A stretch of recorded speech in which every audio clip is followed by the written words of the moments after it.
Hi, I'm Christine. We're talking about televisione, these things that we kind of take for granted nowadays.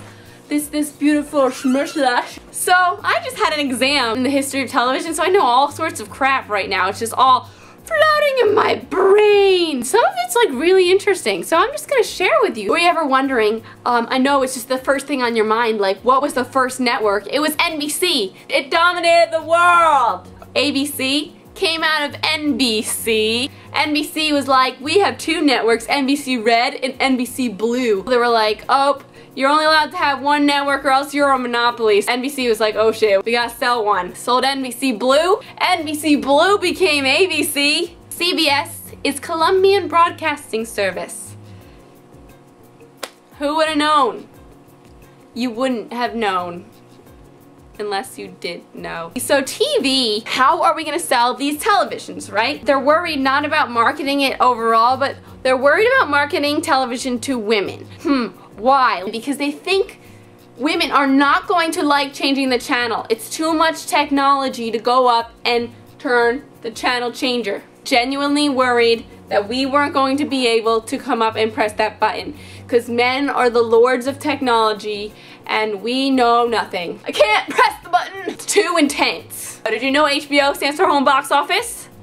Anyway, in the 40s, they're thinking, how are we going to program? What should we put on during the day? The women are home during the day, doing all their womanly duties. We can't distract them because we can't have the women distracted from their duties and watching TV. We need them to do all their domestic chores and they can't neglect the children. What should we do about this? What is invented? Something that's really repetitive. The soap opera.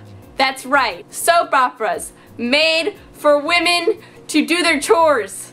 They first start selling TVs in the 1940s. You get a 12-inch, a nice square. That would cost $600. $600 in the 1940s translate to $9,000 now with inflation. You know CBS. CBS had I Love Lucy. Lucy and her husband. Lucy's husband wanted to produce this show so bad. They wanted I Love Lucy and they wanted it to be on film. A lot of television shows at that time were shot live. They didn't have film so they could have it later. CBS would take the show on if Lucy and her husband paid for most of the show, but in exchange they got to own the show after it was aired, so they would get the film. It would be under their ownership. CBS, they're like, yeah, whatever. People don't like rewatching things. We don't want to put movies on TV. People don't rewatch that crap. They're not gonna want to see I Love Lucy again after it's on. Guess who lost out on millions and millions of dollars? That would be CBS. Guess who made lots of money?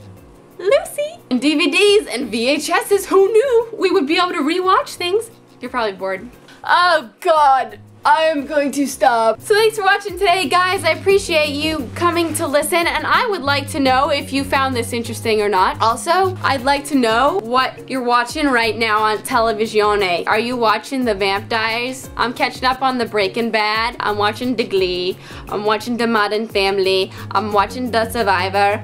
I'm watching The Mad Men. I'm just catching up on Mad Men. And most importantly, I'm watching The Dexter. Oh, so exciting. Oh, and Boardwalk Empire. What are you watching? Let me know. This is Stevie, my TV. I made that up. You're awesome. Thank you for watching. I really appreciate it. Bye-bye. I'm just gonna go back into my little television.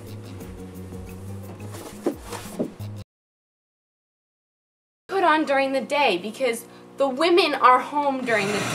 Ah! We don't want the volume on.